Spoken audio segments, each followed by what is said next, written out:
Oi, o Sem Censura está começando agora. Desde sábado, está proibido em todo o Brasil a fabricação de lâmpadas incandescentes de alta potência. Até 2015, essas lâmpadas antigas deverão ser totalmente substituídas pelas lâmpadas fluorescentes. Lâmpadas que são mais caras, mas que consomem menos energia e são mais brilhantes que as lâmpadas convencionais. O Leonardo Rivetti é engenheiro de soluções energéticas e vai falar quanto se pode economizar com as lâmpadas e também vai dar outras dicas para a gente reduzir a conta de luz da casa, o que é sempre bom, né?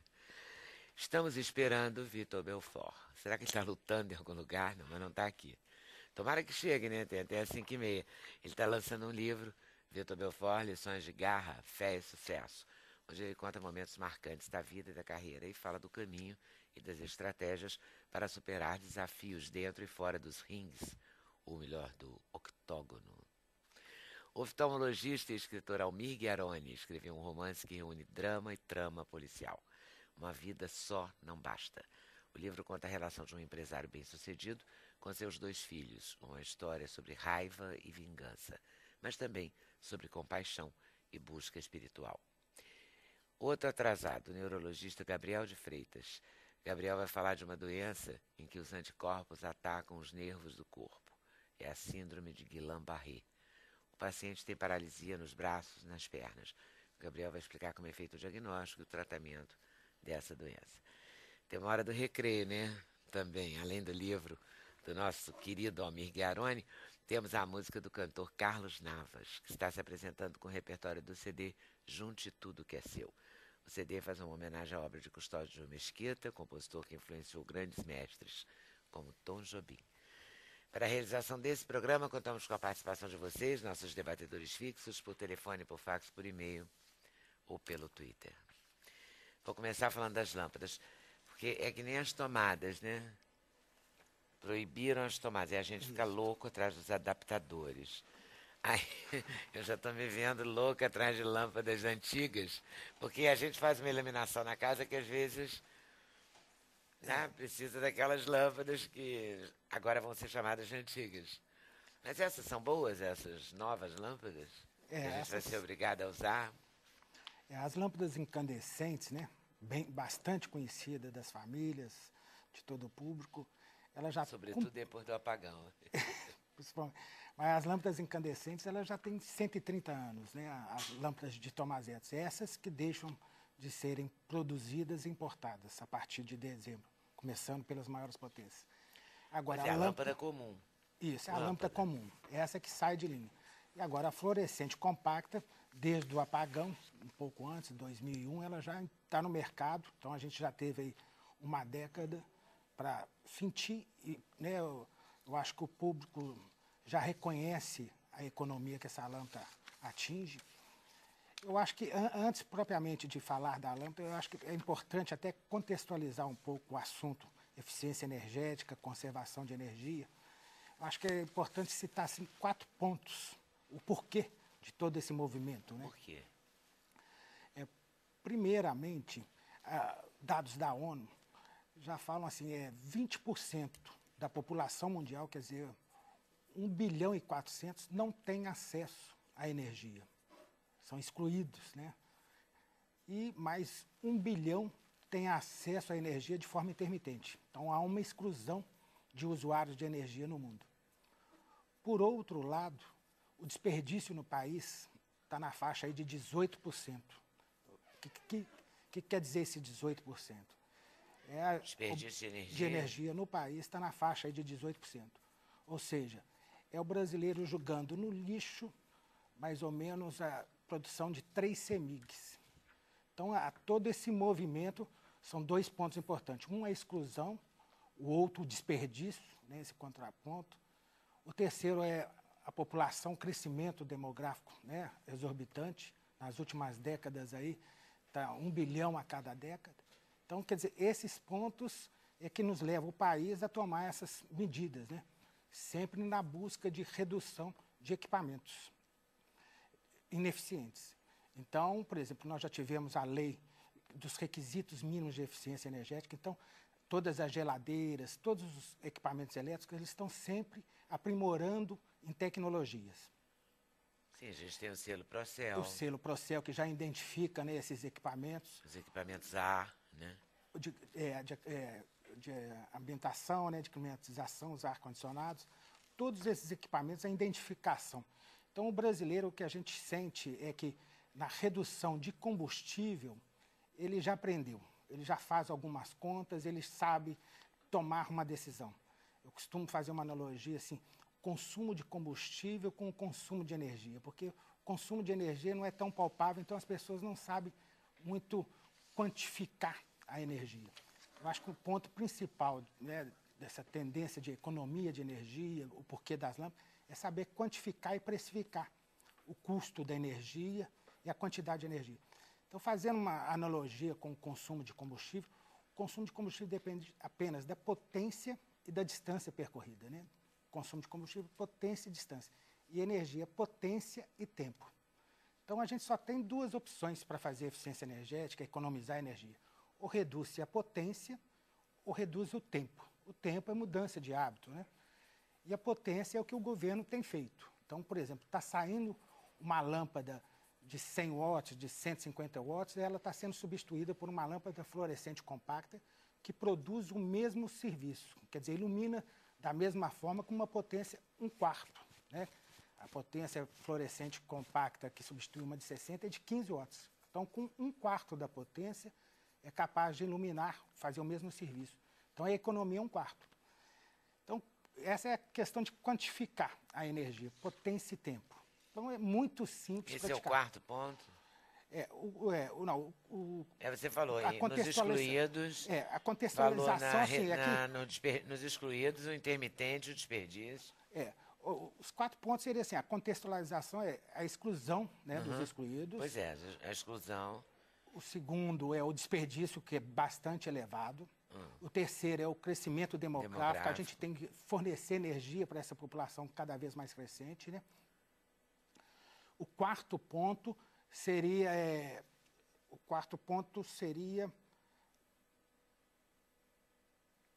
a Terra adoeceu, né? O quarto ponto quer dizer a Terra está doente. Então a gente é a redução, a gente tem que consumo. Então a economia, é isso? É isso.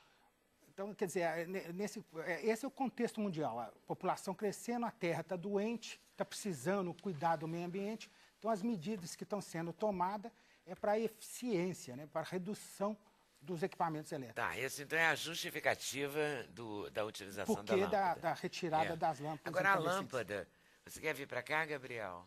Antes de falar da doença, vamos falar das lâmpadas. Um usuário também das lâmpadas sempre. Ô, Leonardo, o que me incomoda um pouco é que essas lâmpadas, durante o apagão, elas são brancas, né? As lâmpadas... A iluminação, correto. A gente fica horrorosa nessas lâmpadas. Essa foi a grande queixa. Não, né, que ficasse linda na lâmpada comum, mas... A lâmpada incandescente, a gente está acostumado, ela tem aquela... É uma cor mais aconchegante, é amarela, né? Então, transmite bastante calor. 95% de toda a energia consumida é transformada em calor, apenas 5% em luminosidade, né? Mas agora as lâmpadas já compactas, elas já estão vindo também na cor amarela, estão muito próximas da questão, assim, do aconchegante do amarelo. Já obtém, você compra lâmpada fluorescente compacta na cor branca ou na cor amarela, já está disponível também. Então, essa questão já foi eliminada. Então, você falou que uma lâmpada de 60 watts... 60 watts. Você compra uma lâmpada de 15. 15. E uma lâmpada de 100? De 100, você compra uma de 23. Tá. Então, a redução é mais ou menos assim. E essa que eu dizer... Como a gente vai ter que ter um custo para comprar isso? Como né? é que... Porque senão vai ficar tudo uma grande palhaçada, né? Uma marmota, como se diz em Minas, né? Um monte de luz numa sala, cada uma num tipo. Então, se as lâmpadas comuns forem queimando, com a compra da nova, você vai gastar um dinheiro. Você recupera esse dinheiro na conta de luz? Correto. Em quanto tempo? Um cálculo simples. Uma lâmpada de 60 watts, se a gente imaginar um consumo muito baixo, 3 horas por dia, de 4 horas a 3 horas por dia, em 30 dias, dá 100 horas por mês. Se a gente fizer um cálculo rápido, 60 watts vezes 100 horas dá 6 kWh. O quilowatt-hora hoje está na faixa de 60 centavos. Então, isso aí dá R$ 3,60. A outra, ela consome um quarto, quer dizer, 90 centavos, R$ 1. A economia por lâmpada é na faixa aí de R$ 2,50. Então, a diferença hoje de preço entre uma lâmpada fluorescente compacta e uma incandescente está na faixa de R$ 8,00. Quer dizer, essa economia se dá, essa diferença de preço, ela se amortiza em 4 meses apenas, 3 meses. 3 a 4 meses. Sendo que a durabilidade da lâmpada fluorescente compacta, tem muitos fabricantes que falam até em 8.000, mas pegando por baixo 3.000 horas, se a gente tomar como base o raciocínio que eu levei de 100 horas por mês, são 30 meses. Elas né? serão nacionais ou serão chinesas? Tem os fabricantes, né, as importações, tem chinesas e tem os outros. Também não vai durar 3.000 horas. Os fabricantes mais idôneos, eles indicam até 8.000 horas. As chinesas falam até em 3.000 horas. Eu acho que é uma durabilidade aceitável, 3.000 horas, sendo que a amortização se ocorre em 4 meses apenas. Então, 3.000 horas dariam 30 meses. Mesmo que queime em 15 meses, a amortização já ocorreu logo no início, 3 a 4 meses. Está no lucro, eu acho que assim, a questão tem, é lógico, a gente fala o órgão que mais o brasileiro sente é o bolso, né? Mas eu tenho essa questão ambiental que a gente deve refletir, né? Essa questão, né? O que se posterga, se a gente tirar, e como o país pretende retirar todas essas lâmpadas até 2016, a gente vai conviver com elas até 2016, 2017, porque tem o término do estoque, não é só a importação. Hoje está retido a importação e a produção, mas tem a eliminação do estoque. E as fábricas brasileiras que produzem essa lâmpada, que vai terminar em 2016, 2017, já estão produzindo as outras? Já é uma tendência, e isso não é no Brasil, né? O Brasil vem a reboque, no mundo. No Japão já não existe a lâmpada incandescente, ela já cumpriu essa missão. Na Europa toda, ela já foi retirada de comercialização. É uma lâmpada ineficiente, apesar da gente estar bastante acostumado. E, por exemplo, quando a lâmpada fluorescente compacta ela foi lançada a R$ 35,00. Hoje você encontra por R$ 10,00. Quer dizer, com a saída da outra e a massificação da compra, o preço tende a cair. Tende a cair. Antes de você falar de outras economias, eu vou chamar o nosso Gabriel de Freitas e o Vitor Belfort, que já chegaram, para tomarem aqui os seus lugares. Me diz uma coisa, Leonardo, qual é a economia em aparelhos comuns? É não deixar aquela luzinha vermelha do stand-by tirar da tomada que você não for usando, tipo forno elétrico, fica lá com aquela luzinha. Aí você não vai usar o forno, às vezes vai usar semana que vem. E tá lá aquela luzinha. Você está apagando ali, né? Aquela luzinha é uma sinalização. Tudo bom. Aquela luzinha é uma sinalização do que o equipamento está em stand-by. A gente costuma... Não, sim, eu sei, mas aquilo custa. Custa. É como um carro em ponto morto. Ele está ali em ponto morto, ele está consumindo 30% do seu, se ele tivesse em andamento. Então, um equipamento em stand-by, ele está consumindo 30% se ele tivesse em funcionamento. É alto. Então, por exemplo, só de stand-by, hoje, cada vez as famílias têm mais. Modem de TV a cabo, vários equipamentos que deixam a televisão em stand-by. 15% da conta de energia é porque aquela lâmpadazinha é só um sinal que está toda a engrenagem preparada para entrar em funcionamento. Não é só o consumo da lâmpada. O consumo da lâmpada é pequeno, mas está em toda uma magnetização, o equipamento todo preparado, que dá um consumo significativo. É importante esse consumo? Quanto que ele representa Ele na representa conta? Hoje na faixa de 10% a 15%, pela elevação de stand-bys que as famílias estão tendo em casa, né? Na conta de luz? Na conta de luz. Hoje o consumo, por exemplo, de um mineiro é na faixa aí de 120 kWh. De um paulista, 150. De um americano é 1.000 kWh. Não porque ele desperdiça muita energia, né? Não seja um perdulário, mas é por causa ele necessita de mais climatização, eles têm mais poder aquisitivo. Então, tem mais equipamento também. Só para a gente ter uma noção, hoje o consumo do mineiro é 3 a 4 kWh por dia. Só para a gente ver como é que o brasileiro está vivendo. Agora, logicamente... Tem o do Paulista? classe Tem o média- dado do Paulista? Paulista, 190, média, né? 3 a 4 mineiros e 190 Não, Paulista? não, desculpa. 3 a 4 por dia. Por Que dia. eu fiz a conta 120 dividido por 30, Ah, dá tá. 4 quilowatt-horas O por São dia. Paulo 150, você falou. São Paulo, 150. O Paulista, 150 em média. Mas a classe média, por exemplo, consome 300 quilowatt-horas. Daí numa média de 10 quilowatt-horas dias. Quilowatt-horas está na Rio, faixa São de Pa- é isso, 60 centavos. São Paulo, Minas. São Paulo, Minas. 300. É. Em uma residência, o consumo do chuveiro com a geladeira é responsável por praticamente 60% de todo o consumo. Isso em Minas, principalmente.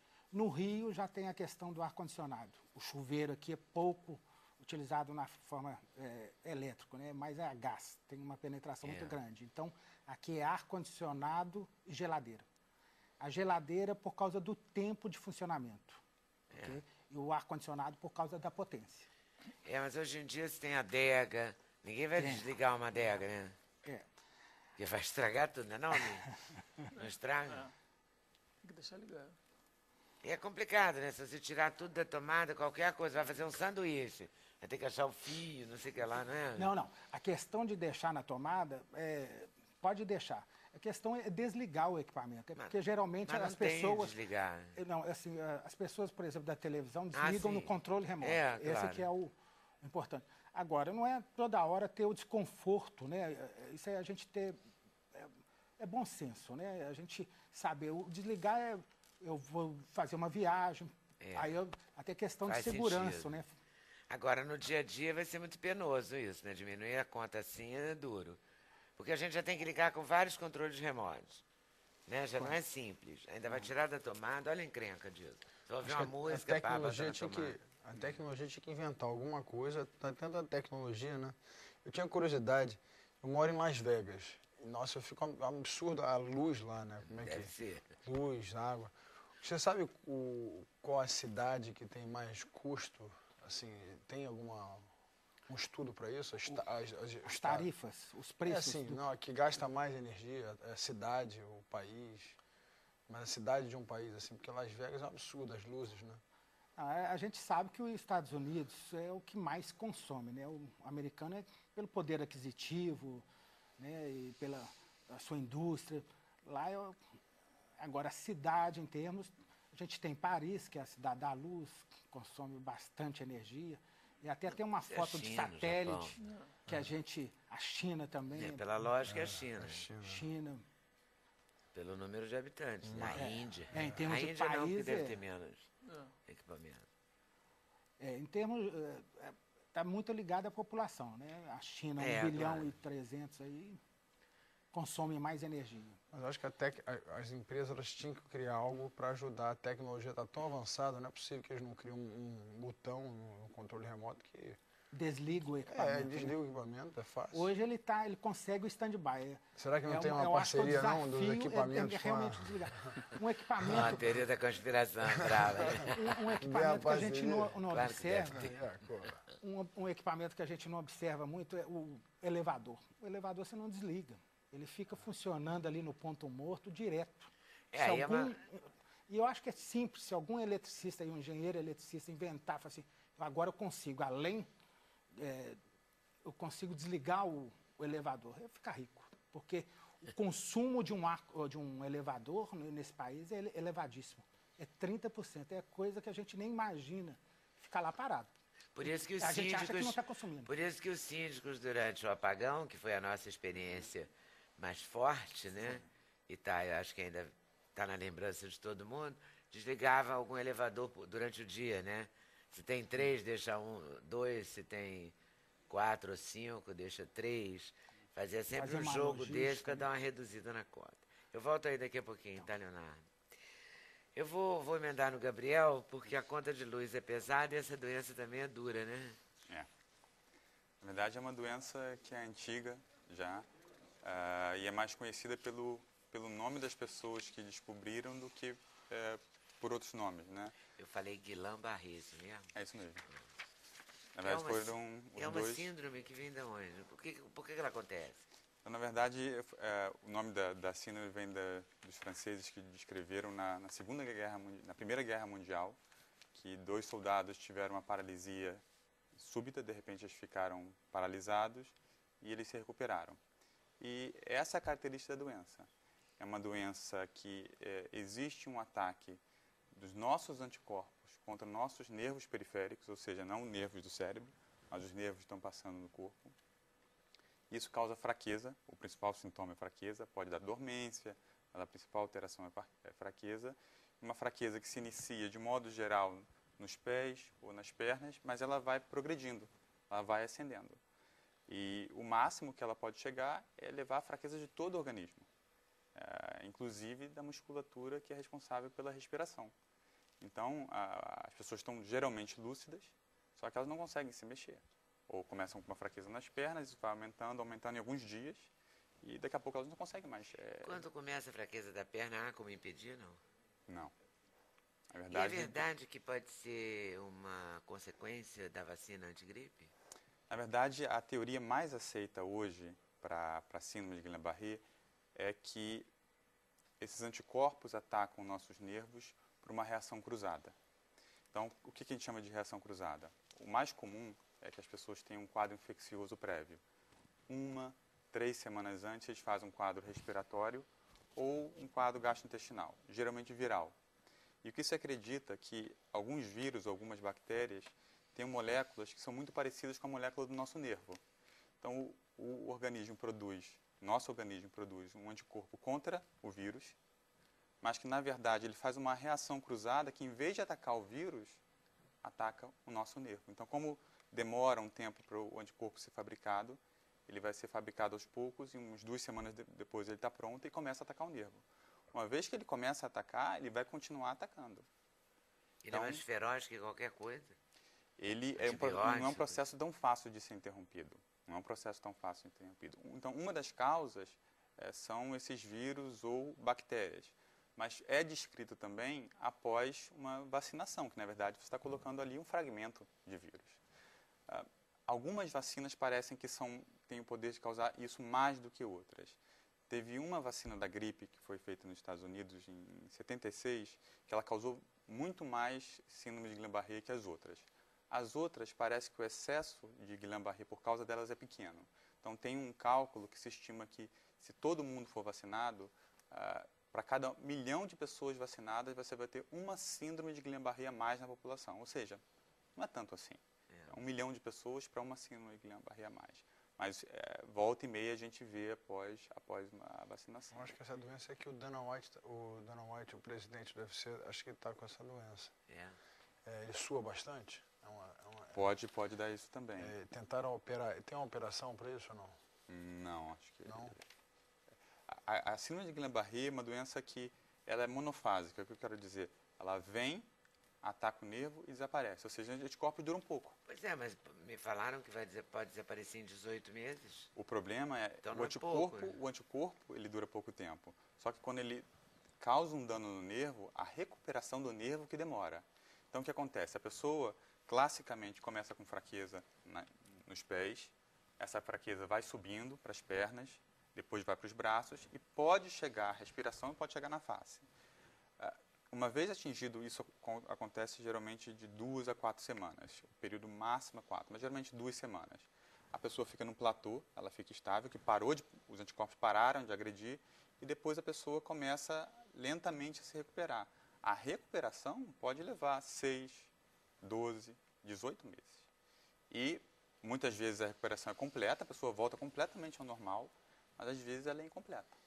Então, tem pessoas que podem ficar com pequenas sequelas. Pequenas sequelas, pode ficar com sequelas.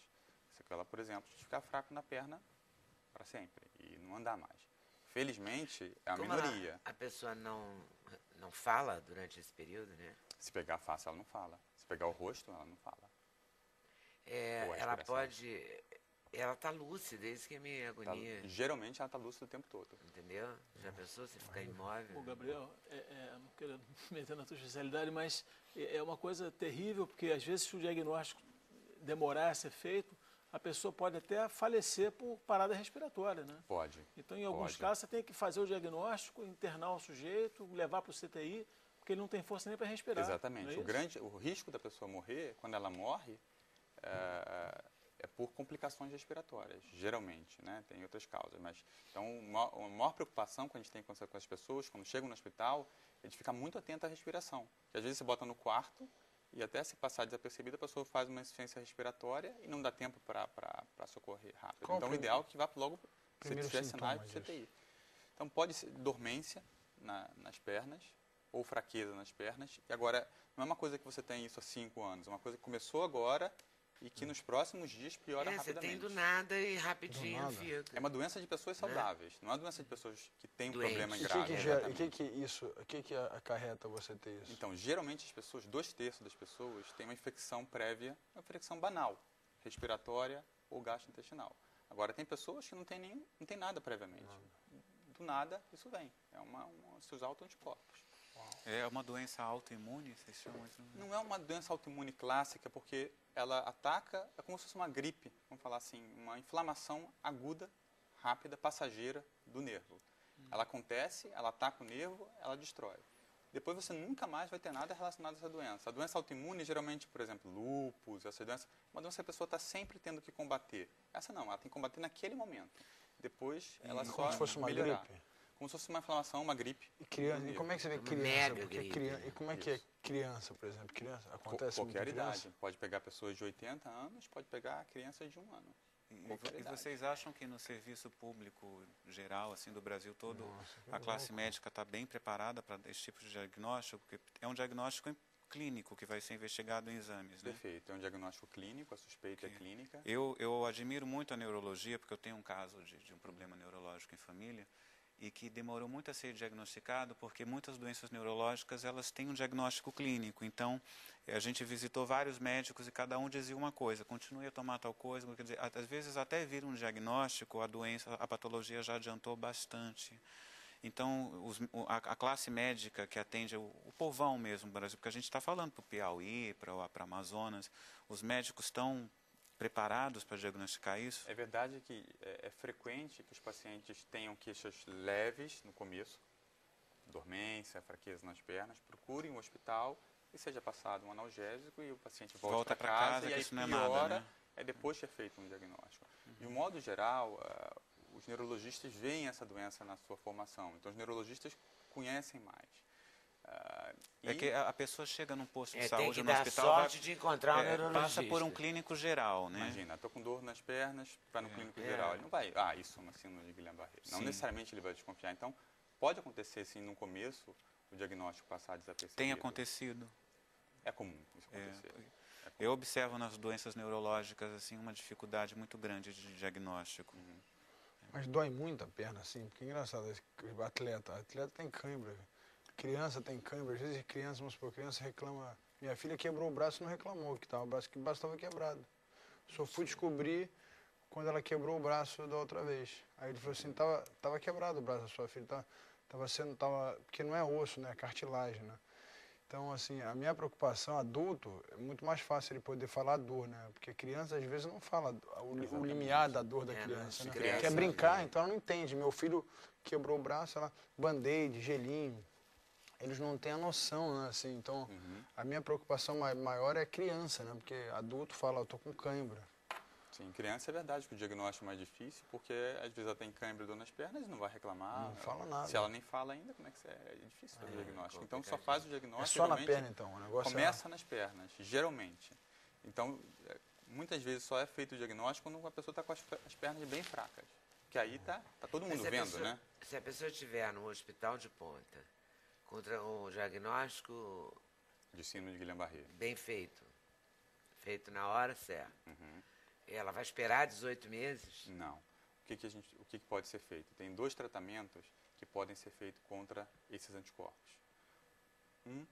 Que é o tratamento mais agressivo, que a gente tem usado cada vez menos, é como se fosse uma diálise em que se tira o sangue da pessoa, se passa por um filtro que é um filtro de anticorpos, ele tira esses anticorpos da circulação e se devolve o sangue para a pessoa. E com isso você tira os anticorpos e diminui a agressão ao nervo. Então a pessoa tem menos sequela e ela pode se recuperar mais rápido. Todo dia ela faz isso? ela faz 5 sessões. Geralmente dia sim, dia não, então leva uns 10 dias fazendo isso. É um tratamento relativamente Isso tem no sofisticado. serviço público, no Brasil todo? Vários serviços têm. Não todos. Tem que botar para um hospital. Mais ou menos. Tem que ser um Deve hospital ser de mais ou ponta, menos. né? Um hospital de serviço. Não, porque às vezes a pessoa até conseguir, mas até conseguir chegar nesse tratamento demora 6 meses para ser verdade. agendado, né? O que a gente tem usado mais, que é um pouco mais o fácil, outro? é a imunoglobulina. A imunoglobulina é um concentrado de anticorpos obtido de várias pessoas. E isso são bolsas, como se fossem bolsas de soro. Então você pode levar para um hospital mais simples. E isso é feito por 5 dias consecutivos na veia.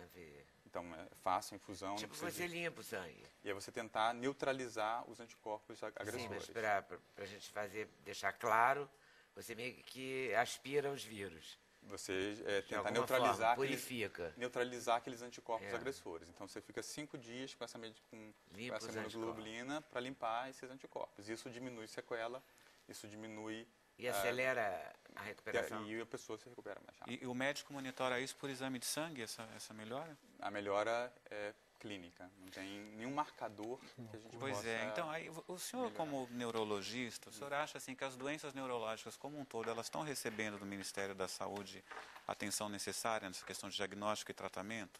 Inclusive a parte não medicamentosa do tratamento? Eu acho que já foi... Fiz uma perguntinha, né? Eu acho que já Não, foi uma muito- casca de banana. Eu acho que já foi muito pior. Nitidamente está melhorando em várias doenças. A gente já comentou aqui, por exemplo, já tem atendimento a algumas doenças no serviço público, mas com certeza tem um caminho muito grande Mas pela é uma frente, evolução inclusive, bem no lenta, né, tratamento. doutor? A gente, quando tem algum caso na família, sabe que a evolução é bem lenta. Mas algumas doenças, tipo esquizofrenia, assim, você acha que está mais fácil o diagnóstico? Acho que as pessoas, de modo geral, os especialistas estão mais alertas. Agora, é o que você falou. Até chegar no especialista, né? E segundo, que a recuperação é muito lenta. Então, a pessoa que tem Guillain-Barré, mesmo que ela receba o tratamento de ponta, ela pode levar 1 ano para se recuperar. Pode ser antes, mas pode ser 1 ano. Ela pode ficar, às vezes, 3 meses no respirador. Então, pelo que eu entendi, assim, não se morre dessa doença, mas se der uma paralisia respiratória, ela vai a óbito em função disso. Não, na verdade, a doença causa morte indiretamente. Perfeito. Sim. Quais são as Como a causas de maioria das morte? doenças neurológicas, né? Exatamente. Parada respiratória, infecção respiratória, pneumonia, ou a doença pode também causar alterações do coração, arritmias. Então, ela pode matar, aí sim, diretamente, por causar arritmias. Mas o mais comum é que as pessoas morram, e felizmente, isso é um percentual pequeno, 5%. Então, a mortalidade não é tão Então, alta. é uma assim. doença terrível, mas que pode E que as ter pessoas podem... sucesso como As recuperação. pessoas, 1 ano depois, podem estar completamente normais. 95% sai dela. Né? Isso, algumas com Torcer, sequelas, esperar e algumas não. tratar, né? E rezar. Exatamente. Intervalo, voltamos já já. Sem censura no programa da TV Brasil.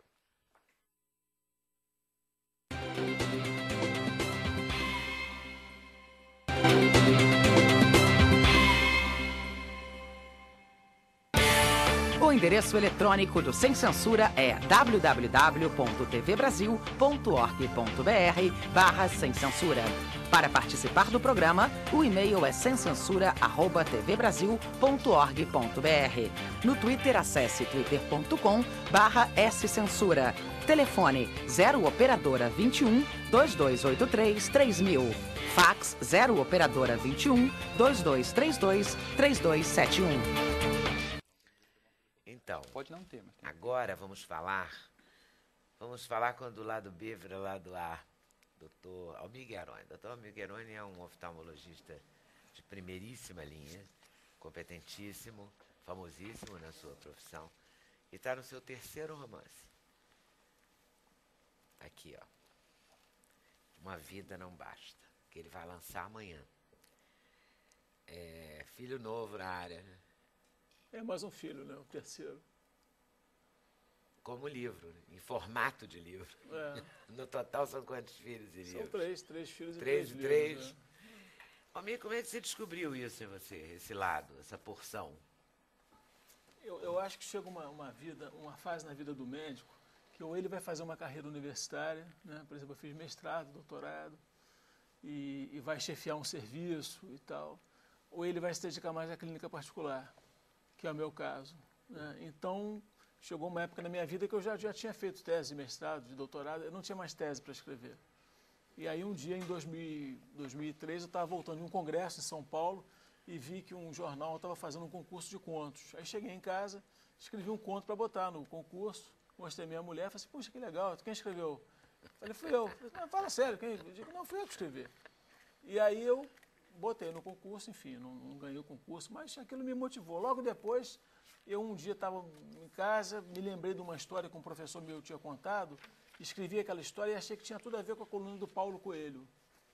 E aí eu mandei e o Paulo Coelho publicou e disse que fui eu que mandei para ele, eu fiquei muito contente com ele me dar o crédito e tal. E aí, a partir daí, escrevi meu primeiro romance e não parei mais. Quer dizer, escrevo, não me cobro escrever, escrevo quando tenho tempo, geralmente aos sábados só.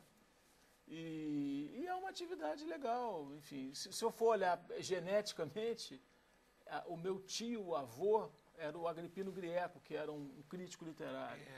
O meu tio, Guiarone, escrevia novela para a Rádio Nacional. Será que tem um lado genético nisso? Enfim, não sei. Mas é uma coisa legal e... Sei que te faz bem. Me faz bem. E você não tem uma rotina, assim, eu tenho. Sábado você... Não, geralmente aos sábados eu escrevo. Porque rotina de médico é muito pesado, né? Assim, ainda mais esse médico não, que faz cirurgia, né? E se for escrever que aí durante opera a semana, dia tal, aí visita, aí vê o paciente volta. E se eu for escrever durante a semana, eu perco o sono. Então eu deixo só para o sábado. Mas é muito legal. E como já é o terceiro livro, e eu já, enfim, já tenho clientes, eu já tenho famílias que eu trago da quarta geração, né?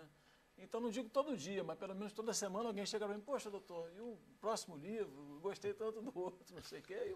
Pois eu gostei muito do outro, como chamou? O primeiro, você leu As Cores da Vida. Li, adorei. E aí eu estou animado, eu acho essa uma história legal. As Cores da Vida. Elos Invisíveis. Elos Invisíveis, eu gostei mais ainda. Ah, que bacana. Isso. Tomara que você goste mais desse aí. E mais desse, mais do outro, do outro. Haja sábado, hein, doutor? Haja sábado. Mas o Vinícius de Moraes falava muito no sábado, tinha uma poesia sobre o sábado. Porque hoje é sábado.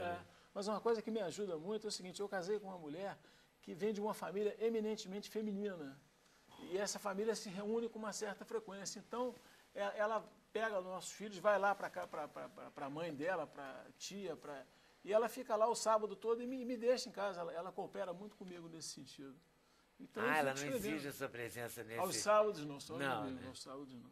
Sábado é seu dia de escrever. Meu dia de escrever. Meu day off. E aí tem um ritual, assim, você já acorda, sabe? Você acorda com outro espírito, não sabe? Eu acordo, faço uma caminhada, uma ginástica, como alguma coisa e fico escrevendo o tempo todo. E aí quando acaba o sábado, você fica triste porque vem o domingo e porque o outro sábado tá longe? Não, aí eu já estou em outra rotação também. Não... Aí você já vem emenda para eu não faço disso uma... Eu não me cobro com Você não sofre, né? Não. É prazer. É prazer. Uma coisa muito interessante que aconteceu nesse livro, mais ou menos há uns 2 anos, porque esse livro eu já comecei, eu levei quase 5 anos para escrever. E eu me lembro que eu andava meio relapso nas minhas atividades literárias e tive um sonho com alguns personagens desse livro olhando para mim e me cobrando uma continuação, como diz, poxa, você largou a gente aqui e tal. E eu quase não me lembro dos meus sonhos, é raro lembrar, e esse eu lembrava perfeitamente. Né? E é interessante que quando você cria uma história, para você, aquela pessoa existe, né? Às vezes eu estou num lugar com a minha mulher, ou com meu filho, e digo, olha, aquele cara lembra o fulano, lembra o pintor do meu livro e tal. Mas lembra como, papai? Você não existe? Claro que existe. Na minha cabeça ele existe. Que delícia. É muito legal. E como é essa história? Essa história é o seguinte, quem de nós, né, qualquer um de nós aqui provavelmente conhece uma pessoa que está com mais de 60 anos de idade e fez uma opção lá atrás na vida de vencer a qualquer preço, né, de ficar rico, de ficar milionário, enfim e tal. E colocou de lado escolhas do plano pessoal. Então é um homem que se vê com 65 anos de idade, muito bem sucedido no 3º casamento, tem um filho do primeiro com o qual ele não se dá, que passa a ser um inimigo dele profissional. Então eu fiquei pensando, o que eu posso fazer com um cara desse, o que eu posso fazer acontecer na vida dele para que ele reformule os conceitos dele, para que ele passe a valorizar mais outras coisas. E a história é essa, é um cara que começa a levar uns contras da vida e vai mudando a maneira dele de agir, de encarar as coisas, de se relacionar com as pessoas. A minha opinião Ele é chega a suspeita. se tornar um homem bom? Se eu falar, eu não resisto muito. A minha mulher até fala, você fala demais do livro. Eu não resisto, eu falo mesmo. Mas Fala mesmo. é- Aqui é o lugar para falar. não que ele se torne um homem bom, não que ele se torne um homem bom, né? Porque o outro Mas livro, ele- o personagem era um homem bom. Exatamente. Mas ele muda o rumo dele. Ele muda o rumo dele. Para melhor? Para melhor. Tem muita inspiração dos seus pacientes nos seus livros? Sempre tem. Tem uma escritora espanhola que eu gosto muito, chamada Rosa Monteiro, Olha, que diz que toda... maravilhosa. ela diz que toda biografia é ficcional e toda ficção é biográfica. Né? Por exemplo, nos Elos Invisíveis, né? Uma grande amizade que fiz na minha vida, que sinto muita falta dele, foi o professor Hélio Grace. Eu, com 23 anos, atendi o professor no Miguel Couto, aí fiz jiu-jitsu com ele, com aquele pessoal, 20 anos, né? Até 93 e tal. Enfim. Mas então, na fala do Alan Crandall, que é o personagem principal do segundo livro, tem uma citação do professor Hélio Grace, com crédito para ele, entendeu? Então você acaba colocando coisas que você acredita, ou que você conhece, ou do seu dia a dia, e você coloca na vida do personagem. É muito legal isso. Porque há coisas que você nunca esquece. Exatamente. Não é? Há frases, há momentos, há situações que você A palavra vive. tem muito poder. Não é? A palavra tem um poder Nossa, extraordinário. a palavra tem um poder de construir ou de destruir, né? Por isso que eu falo para meus filhos. É muito importante. Você tem 5 sentidos, né? Se você pudesse viver somente com um sentido, qual que você viveria? Geralmente as pessoas escolhem visão. E a segunda é a audição. Então a gente é influenciado pelo que a gente vê e pelo que a gente escuta, né? Quando você lê, de certa forma, você está é a sua visão. Quando você assiste um programa, então, os meus filhos aprenderam. Quando não tem coisa boa na televisão, se eles estão em algum lugar, eles param de ver, viram o rosto. Eu acho isso legal, eles aprenderam isso. A gente ensinou que a visão e a audição é importantíssimo. Música que fala palavrão, eles ficam terríveis, porque os rappers, esses rappers americanos, às vezes você está numa academia, bota uma música, pai, que música horrível. Eu falo, por favor, eu te peço para tirar, ou senão sai do recinto. Todo mundo obedece, né? Porque com um traço desse, eu obedeceria imediatamente. Não é? Tô brincando que esse menino é doce a beça. Mas tem uma, né? Imagina ver da minha forma de tirar. Don't judge a book by the cover, né? Não pode julgar o livro pela capa. Mas voltando à palavra, o Drummond me disse uma vez, numa entrevista, que eu perguntei, mas como é que o senhor faz? O senhor guarda? Ele disse, estou no ônibus, vejo uma coisa, eu anoto assim. Ele tinha sempre uns papeizinhos, um guardarapinho, uma coisa. Ele anotava e guardava. E, de certa forma, aquela palavra, aquela situação, aquele lembrar, aquele olhar que ele teve ali, um dia estaria na boca de alguém ou geraria uma situação, né? Eu anoto também. É? E agora com o celular, eu anoto no celular. Muito Tem bastante. coisas que você não pode deixar passar. Moderna mesmo. Não pode deixar passar. E eu brinquei do lado B, do lado A, porque você tem toda uma história, uma carreira solidíssima, né?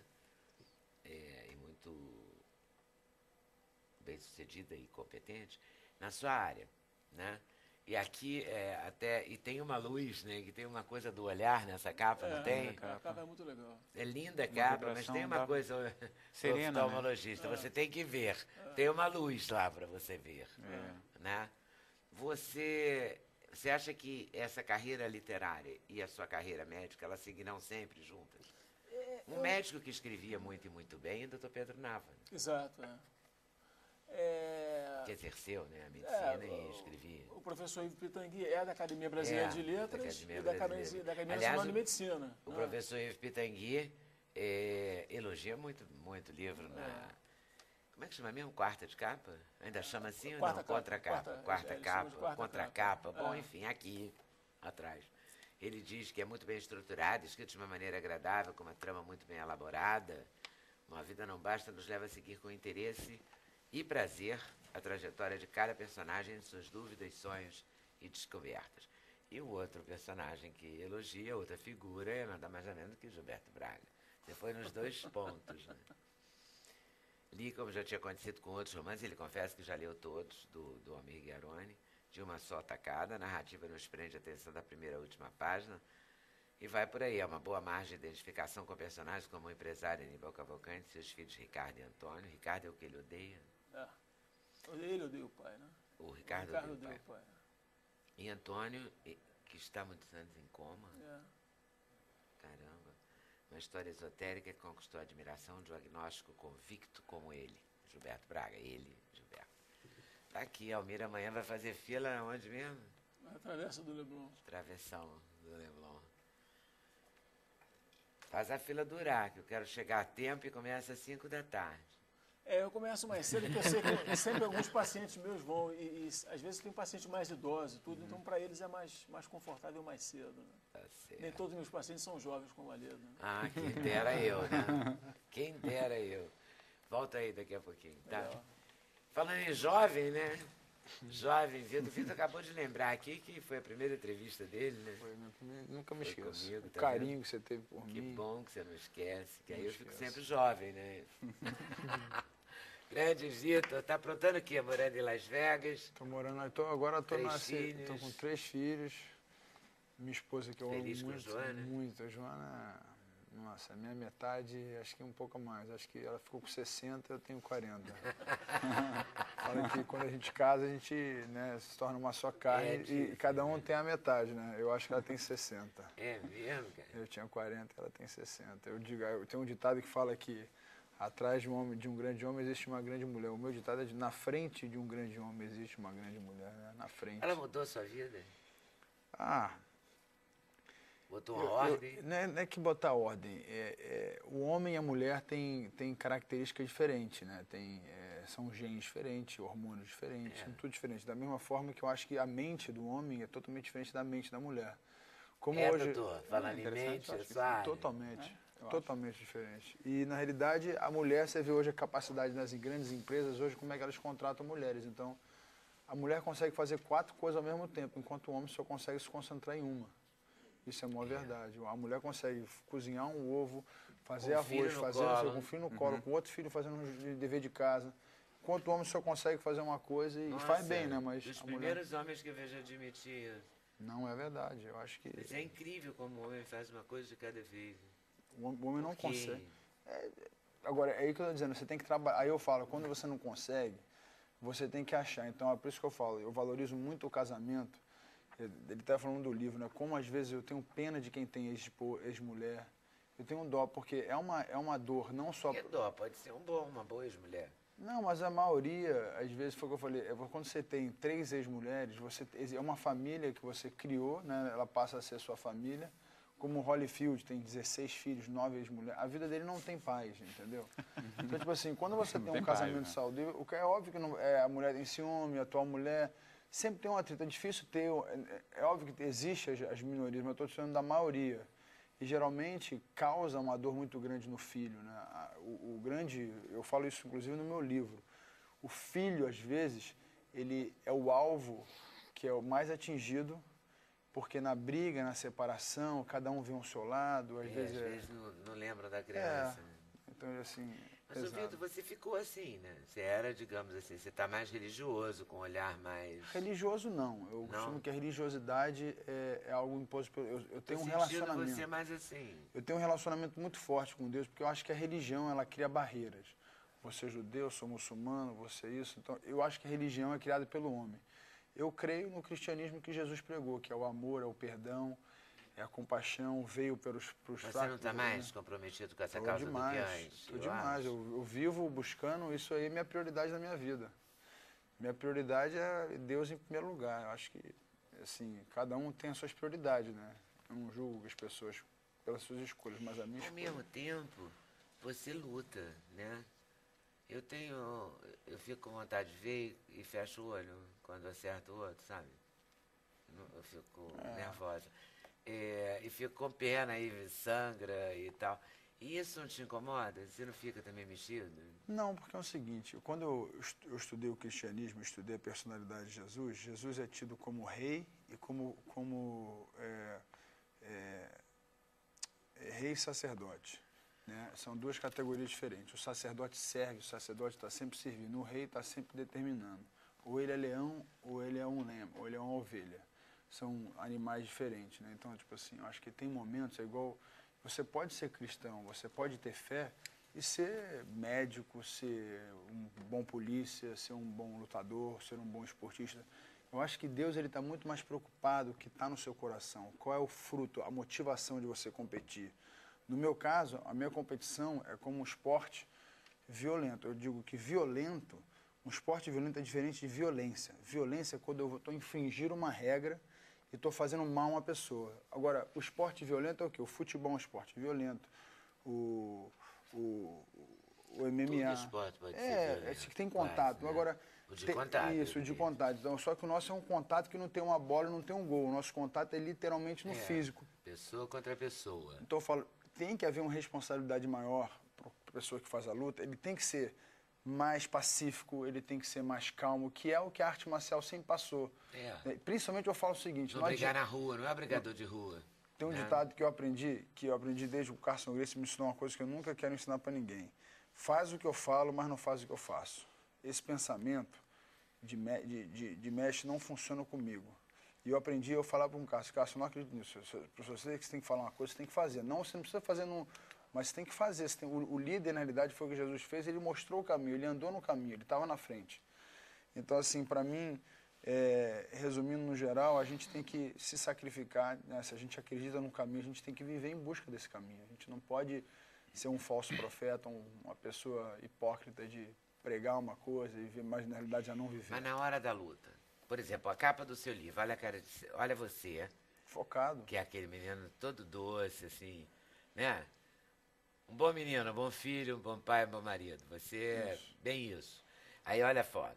Focado? Focado, sabendo o que quer, determinado. Esse livro é sobre isso? O livro, lição de na garra, vida. fé e sucesso. Eu abro meu coração, eu falo, no início a gente começa falando sobre a separação dos meus pais, o que isso acarretou na minha vida, na vida da minha irmã, e vou distinguindo-os. E o bacana do livro, eu queria até agradecer a Thomas Nelson, que fez esse approach, a Ed Ouro, que são as maiores... É o selo da Ed Ouro? Da Ed Ouro. Inclusive eu estava visitando lá ontem, eles são as maiores, acho que a maior da América Latina.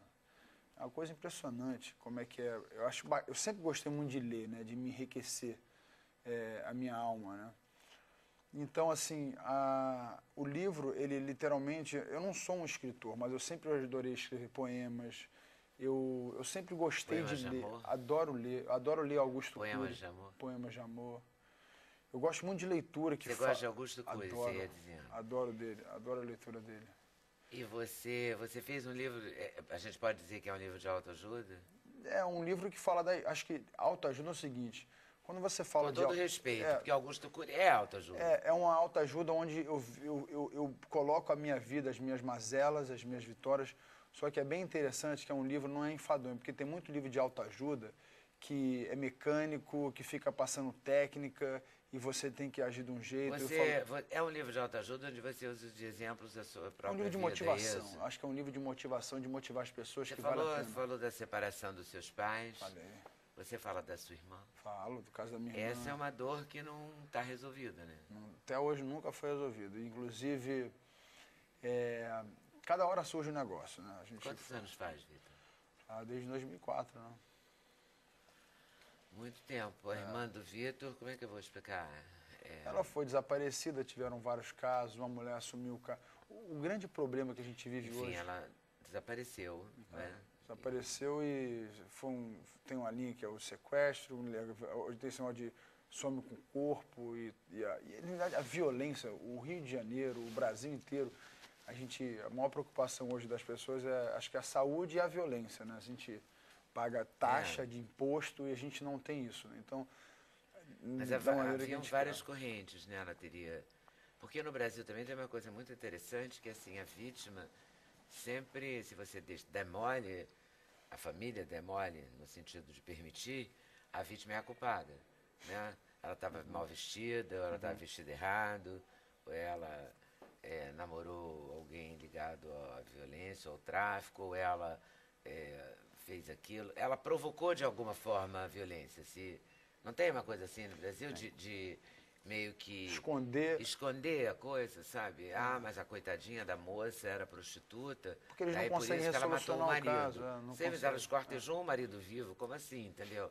Não tem uma coisa meio de proteção, assim. Acho que isso é maligno, porque você Não, chega eu no também nesse acho que é caso, maligno, mas estou falando que existe isso. É. E na época se dizia muito isso, né? Que ela estaria ligada a alguma violência. Não, isso E, tal. E nunca teve ligado uma nada, explicação. Nunca teve ligado E nada. nunca teve um corpo. Nada, nunca teve um corpo, foram atrás de várias, tinham uma linha, investigaram, foram anônimas, investigar, acho que o provavelmente. namorado que ela tinha era de uma família de um político, um cara rico, não puderam entrar na casa dele, que precisa de permissão, que não sei o quê. E quando você perde o timing, você perde as coisas, você perde no caso da Priscila, assim, foi um desaparecimento, porque tinha uma linha que levou não sei o quê. E agora o que eu digo, é o caso da minha irmã, eu sei, mas é uma Você fala da Priscila, a engenheira? Minha irmã? Não. Não, é o seu caso da sua irmã. Mas E o caso daquela engenheira tem também? vários também. Então, Não tipo tem assim, explicação. Cadê o que aí corpo dela? aí envolveu polícia e tal. É o que eu digo, eu acho que a solidariedade das pessoas tem que ser maior nesses momentos. As pessoas têm que... Eu falei outro dia, até fiz um apelo. Se você sabe o que aconteceu, faz de uma maneira que você nem precisa... Eu falo assim, eu já perdoei todo mundo que fez as coisas com a minha irmã. Inclusive, eu falo aqui sobre esse momento do perdão, o que é, né? Dentro de mim, eu resolvi esse caso da minha irmã. Mas o grande lance que eu falo assim, tem certas coisas que não tem preço, né? Não tem preço, e você não pode ser hipócrita. Mas quando você tem que solucionar uma coisa, que eu falo, o desaparecido é uma morte todo dia, para a mãe, para o pai, principalmente para a mãe e para o pai, porque não tem nome. Quando você perde o marido, você é viúva. Quando você perde o pai, você é órfão. E quando você perde o filho, qual é o nome que se dá para isso? Não tem nem nome, é muito doloroso, então seja qual for. Né? Agora imagina você não saber o que acontece, como é que foi, você não solucionou o caso. Então assim, se você não tiver uma fé muito grande, se você não colocar isso dentro do seu coração, porque tem coisa na vida que a gente não tem como solucionar. A gente tem que conviver com o problema. Então o que eu aprendi na arte marcial é conviver com a dor, conviver com a adversidade, conviver com a derrota, porque a minha derrota é diferente da deles. A minha derrota, milhões de pessoas vê ali, e às vezes é um nocaute, às vezes é uma coisa que feriu o ego do homem, mas para mim é uma competição. A sua derrota tem um componente da humilhação. Né? É isso aí, então, tipo assim, para mim... Que é diferente de uma derrota mas na isso medicina, é a visão. uma derrota no campo energético, ou desafinar numa canção. É horrível desafinar. Né? É péssimo. É péssimo, ainda mais quando você percebe que desafina. Sim, mas é menos pior do que acabar todo ensanguentado e perdido. Mas para mim, o que está no meu coração, como é que eu entro numa... é menos pior. Como é que eu entro numa competição, qual a minha motivação para nocautear, para finalizar um adversário. Eu falo tudo isso no livro, porque na realidade as pessoas podem estar fazendo medicina, fazendo arte, fazendo engenharia, fazendo política, até o próprio advogado criminalista, elas podem estar fazendo com intenção ruim. Tudo você pode fazer com intenção ruim. Repórter, tudo. Então, mas eu falo, então é o seguinte, Deus, ele se preocupa muito mais com aquilo que está, qual é a semente que está no seu coração, do que com, às vezes, a coisa de fora. As pessoas por fora estão lindas, que eles são os lobos fantasiados de cordeiros. Né? Esse conceito, Deus, Jesus, a fé, a compaixão, a generosidade, tudo isso aumentou na sua vida depois da Priscila? Bastante. Foi o jeito de aguentar? Eu relato uma coisa. Também? Foi uma coisa muito interessante no livro, que a gente usa os capítulos, tipo, eu começo o capítulo 1, primeiro round, e o último é o nocaute. E a gente vai, tem uma parte que eu falo que escolha seu cutman. O que é o cutman? Cutman é o cara que entra ali, tem 1 minuto para cuidar das suas feridas para você poder voltar para a luta. E eu tive um cutman muito importante na minha vida, que foi uma pessoa que, hoje em dia, eu tenho ele como um pai, ele é meu pai espiritual, a pessoa que me ajuda a andar na fé, a pessoa que me cobre, a pessoa que me ensina, a pessoa que está ali me dando todo esse suporte espiritual para mim, né? Aquela pessoa que está ali andando comigo, né? É o mesmo ainda hoje? É o mesmo, é o Danduque. E eu tenho uns irmãos espirituais, aquelas pessoas que eu escolhi, porque é o seguinte, se você não tem uma pessoa, eu falo isso para tu, faço esse desafio, se você conseguir escolher uma pessoa que você possa falar assim, se eu perguntar assim, me dá quantas pessoas você tem que você poderia perguntar qualquer coisa e esperar uma resposta honesta. E vice-versa, né? Muitos homens não conseguiriam fazer isso com as suas mulheres, porque uma resposta honesta, não uma mentira. Então eu tenho isso com eles, eu posso perguntar qualquer coisa para eles e esperar uma resposta honesta como eles podem perguntar. Então a gente tem um relacionamento sincero e eu aprendi a conhecer Jesus de uma maneira real, íntima E tem um nome sincera. definido a fé desse rapaz? Cristianismo, é o cristianismo da Bíblia. O cristianismo Mas da é Bíblia. evangélico? Isso é o nome dado pelo homem. Eu acho que é o cristianismo. Perguntaram para Jesus qual é a sua religião, qual é a verdadeira religião. Ele falou assim, cuide das viúvas e ame os pobres e os necessitados. Eu acho que se tivesse o nome o evangélico, na realidade são os evangelhos de Jesus, Mateus, João, Lucas, né? O meu cristianismo é o Jesus, né? É que Jesus puro, a essência de Jesus, ali, a realidade nua e crua. Então não tem essa coisa de... Hoje em dia está igual time de... Tem CNPJ. Eu adoro igreja, eu acho que é importante o homem Você viver vai à a igreja? Vou à igreja, tenho vários amigos pastores. Agora, é importante isso, mas a gente tem que entender que a gente está não pode esconder onde a gente vive hoje. A gente vive num mundo hoje que a igreja tem CNPJ, é uma empresa, e é praticamente igual Flamengo, Vasco e Botafogo. Você é de que igreja? O cara, opa, esse cara é assim. Ou você é de que... Não, você qual religião?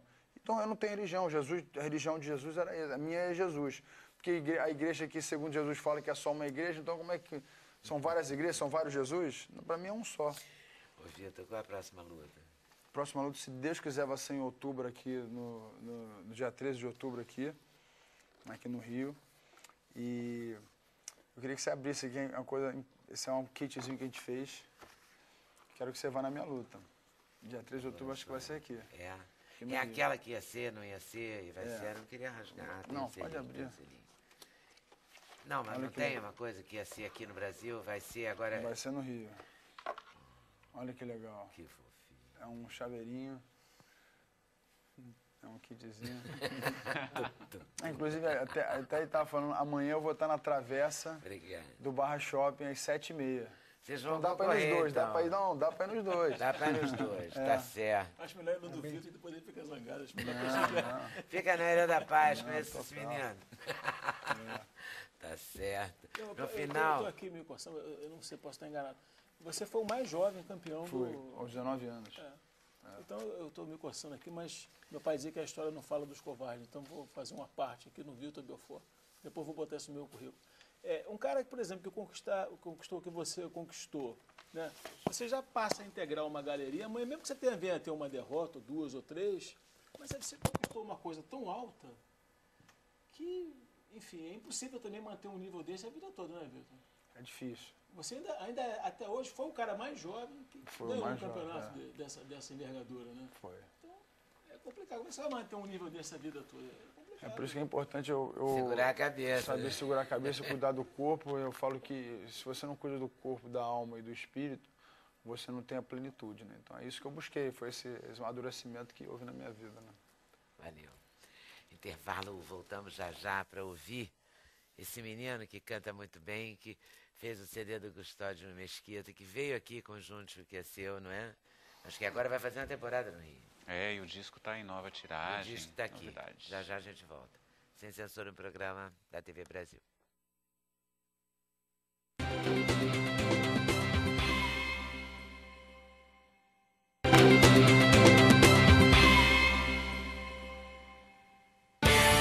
O endereço eletrônico do Sem Censura é www.tvbrasil.org.br/sem censura. Para participar do programa, o e-mail é semcensura@tvbrasil.org.br. No Twitter, acesse twitter.com/scensura. Telefone 0 operadora 21 2283 3000. Fax 0 operadora 21 2232 3271. Custódio Mesquita, tipo assim. Tipo assim, gente, tudo que é seu saia do meu caminho. Tipo dramático, não é? Mas você sabe que o meu Eu drama... adoro. Eu também, mas eu faço de um jeito mais cool. É claro. Porque é como o Vitor falou, a Você gente faz tem um processo de aprendizado que é você sempre faz uma movido pelo amor. releitura, na verdade, né? É verdade. Muito mais moderna, Obrigado. mas é claro que é. É Mas porque tem a uma obra dele é maravilha, moderna. Era um repertório fantástico. né? Maravilhoso. Você sabe bem, assim, eu vou alternando muitas coisas na minha carreira, já fiz discos de autores super contemporâneos, já cantei Tamara Assunção, Alzira Espíndola, Zé Miguel Wisnik e tal. Tenho o meu trabalho infantil que continua aí forte. Acabei de fazer em São Paulo um espetáculo de teatro dirigido pelo Cássio Escapim, com o ator Ando Camargo fazendo textos de Oscar Wilde, eu cantando Cole Porter. Olha, Então eu vou aí. Não, esse é adulto. Ah, bom. Eu vou trafegando em tudo. Vai em todas, E né? eu sou meio lado B, assim, nos meus caminhos, porque a música brasileira tem uma série de figuras bárbaras que precisam ser reverenciadas. Mas eu fiz o disco que você conhece sobre o Mário Reis, que era um cantor Foi lindo pouco aquele lembrado, né? E daí o Custódio, ele foi um pianista, não foi um cantor, carioca, nascido em Laranjeiras, na Rua Ipiranga, perto da casa de vovó, que mora ali em Laranjeiras também. E ele viveu só 34 anos. Ele nasceu em 1910 e partiu em 1945. E foi um pianista, assim, um rapaz bem nascido, classe alta, carioca, que começou a tocar bateria, ainda menor de idade. E a mãe dele, naquela época, era o teatro de revista. A mãe dele foi assistir um espetáculo de revista e ela, de repente, falou: aquele rapaz da bateria parece muito meu filho. Até que aquele rapaz era o filho dela e disse que ele levou uma surra Adorei muito grande disso. Isso a gente lê na biografia que o Orlando de Barros fez. E ele é um rapaz muito rebelde, não queria estudar academicamente, né? Não foi até muito longe na escola e também não queria estudar música. Até que quando ele começou a atuar como pianista em programas de rádio, acompanhando os grandes cantores da época, Silvio Caldas, Carmen Miranda, Orlando Silva, o próprio Mário Reis, daí a classe musical começou a ficar muito revoltada porque ele não tinha formação técnica. E daí ele, teimoso, se formou maestro e escrevia tudo. Acabou tendo uma orquestra, uma banda que gravou discos também, interpretando Ernesto Nazaré, que era um grande ídolo dele. Então, eu não sei como é que isso me veio, Leda, porque eu parei de estudar piano, infelizmente, é uma coisa que eu pretendo retomar um dia, mas a delicadeza do Custódio Mesquita é uma coisa que me tocou muito a alma. Para que o espectador lembre, a gente está falando de coisas muito conhecidas como nada além de uma ilusão, ou naquele bairro afastado onde em criança vivias. Falsa. Velho Realejo. E tem Valsa de um subúrbio. Valsa de um Subúrbio, que eu aprendi com o Carlos Galhardo. Então acaba que eu vou alternando essas coisas do agora, eu não chamo de antigo, com aquilo que veio antes, e tentando entender o que o universo me sinaliza. Essa foto é dele? Essa Era foto é ele? dele e a da capa também é dele. Ele foi um homem muito bonito, um galã, ele também atuou no cinema, também foi ator, escreveu peças. E eu fiz essa escolha porque eu aí no disco, fui gravar uma música que a Alaide Costa gravou, chama Noturno e Tempo de Samba, e fui perguntar para ela, foi a primeira música que a Alaide cantou no programa do Ari Barroso, programa de Calouros, em 1952. E a Alaide virou e falou assim: ele era lindo, aquele jeitinho Aquela dela. vozinha dela. Daí, como a Alaide falou que ele era muito bonito, eu resolvi não colocar a minha cara na capa, coloquei a dele. Que nem ia dar para Que competir. delícia. Ele foi um parceiro, conto mais, ele foi parceiro do Mário Lago. Sim, que também é uma figura Mas que acabou de Evaldo completar Rui 100 e anos. Custódio Mesquita é assim É uma parceria forte. né, O Evaldo uma Rui, dupla praticamente. uma dupla que fez o Junte Tudo Que É Seu, que eu tirei do Saia do Caminho, é uma parceria dos dois. O Evaldo Rui foi um letrista que teve um final triste, ele teve uma depressão grande, acabou se suicidando. Chegou a ser namorado da nossa divina Elisete Cardoso, né, que também gravou muitas coisas deles. Então, quando a gente começa a mexer com essa época, você vai pesquisando uma série de coisas, né? Os programas de rádio da época, como o programa do Cazé, foi um programa É incrível. muito legal. Eu gosto muito desse jeito que você fez de contar historinhas, sabe? Eu faço isso, é mania. Eu acho muito legal. Porque eu acho que não, sucesso de Doutor em Samba, sucesso de Mário Reis, aquele dediquei CD quando o samba acabou, que foi feito em 2007, um ícone moderno da temporalidade, inteligência musical. Mário Reis foi incrível também. Foi. E eu acho bacana esse tipo de trabalho, porque a gente tem no Brasil uma dificuldade, né, com o passado. A gente tem... fica assim, aquilo é velho, pronto, né? A gente guarda. Em vez Bom, aqui é um de país... deixar acontecer. Até pouco tempo você tinha 40 anos, você era velho, né? As coisas mudaram muito. Mas ainda precisam mudar mais. E a gente vive num país de dimensões continentais. O Brasil é um continente, é uma loucura. E eu vou dando os meus recados. É o meu 9º disco, é um disco independente, que é distribuído pela Trattori, mas está agora chegando uma tiragem nova. Ele está sendo lançado na França. Vamos ver se eu vou lá à Cidade Luz gastar um pouco de lâmpada breve. Né? Fizemos gasta um um pouco de clipe lâmpada. dele. Então ele está aí. Uns pães, uns patês. É verdade. Chocolate, Não seria uma má uns ideia, vinhos. né? É uma ótima ideia. É uma ótima ideia. E vai ter um show aqui no Rio. Pois é, eu estou agora voltando aos palcos da Sala Baden-Powell, que é um lugar lindo ali em Copacabana, que faz 4 anos que eu não me apresento lá, e com um pianista jovem chamado Francisco Pellegrini, que é uma loucura. Ele tem 23 anos e o rapaz toca, que é uma orquestra. Então vão ser 2 dias, eu vou fazer lá sexta e sábado, às 8 da noite, preços acessíveis, nesse espaço lindo, que tem um piano lindo, celebrando o Custódio Mesquita, que infelizmente ele fez 100 anos de nascimento e não foi feita nenhuma homenagem a ele, exceto esse CD e o show que eu comecei a fazer aqui. Você sabe que ele foi tio do Albino Pinheiro. É mesmo? Não sabia. É toda uma família produtora de cultura. Eu achei interessante quando você falou que ele viveu muito pouco, eu me lembrei do Noel. E aí eu abri o encarte e ele compôs com o Noel. Né? É a única parceria deles, prazer em conhecê-lo, foi lançada em 1932 pelo Mário Reis. Então, e eu gravei aí nesse disco 2 composições do Custódio que o Mário gravou, que eu não coloquei no outro disco, porque elas me passaram desapercebidas. E eu tenho, inclusive, feito em alguns lugares do Brasil um show misturando os dois, Custódio e Mário Reis. Né? Faz sentido. Tem tudo a ver. Todo sentido. Então, vou para o intervalo, até para você ir para lá. No nosso Sim, palquinho, senhora. que a gente chama de... A gente não. Eu chamo de palquinho e o Daniel Reis de São João del Rei, que é o nosso telespectador, chama de Sem Censura Music Hall. Uau! Como pretensão e água benta, se diz lá em Minas isso. Né? Cada um sabe de si, vamos lá. Intervalo e a gente volta já já. Sem Censura, um programa da TV Brasil.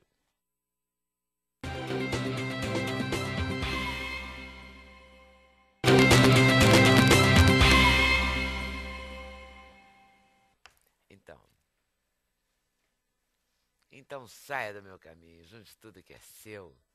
Carlos Navas, com auxílio luxuoso do Francisco Pellegrini no piano. Obrigada, hein? Valeu. Junte tudo que é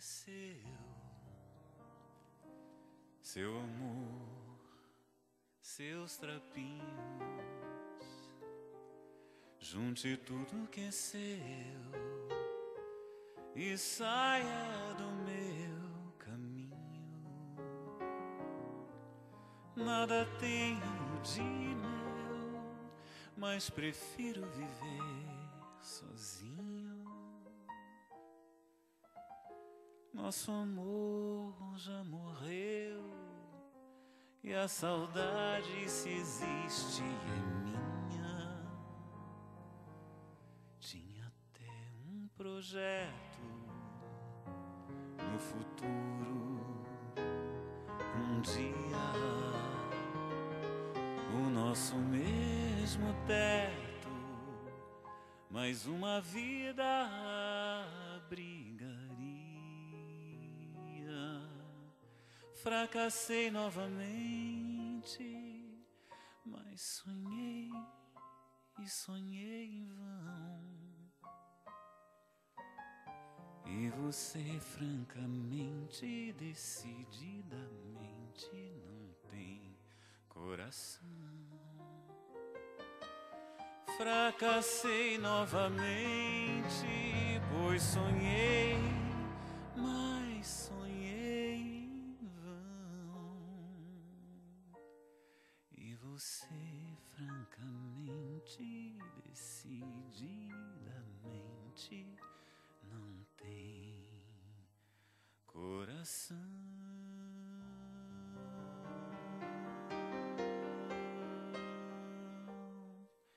Junte tudo que é seu.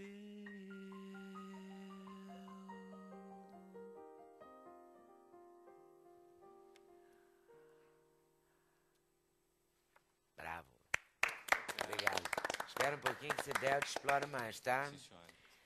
Ó, parabéns pelo livro, estamos orgulhosos de você. Olha o elenco. Tio Adilson, tia Bidá e Flavinha. Mas esse é mais forte ainda. Estou amando o programa, bons convidados. E um lindo, em especial, da qual sou fã número 1. O meu filhinho. Da sua mãe, Javita, claro. Valeu, Javita, um beijão. Muito bom, Vitor, meu bom. O resto você vai vendo aí.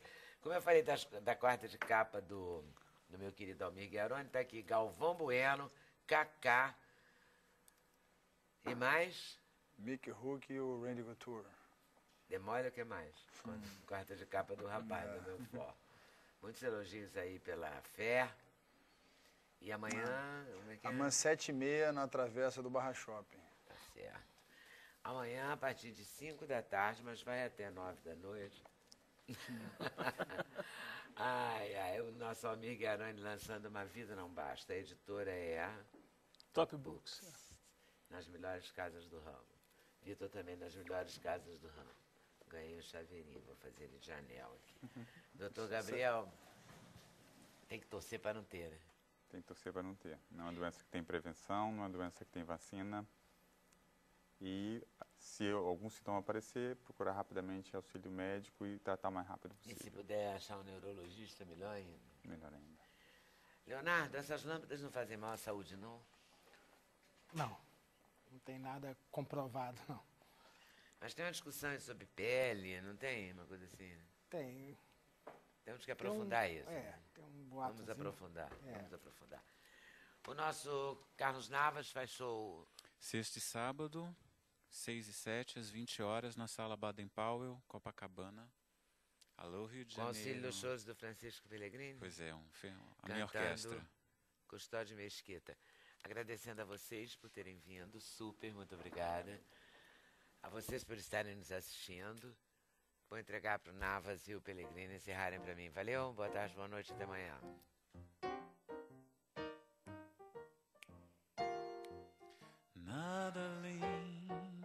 Nada além de uma ilusão. Chega bem, é demais para o meu coração. Acreditando em tudo que o amor mentindo sempre diz.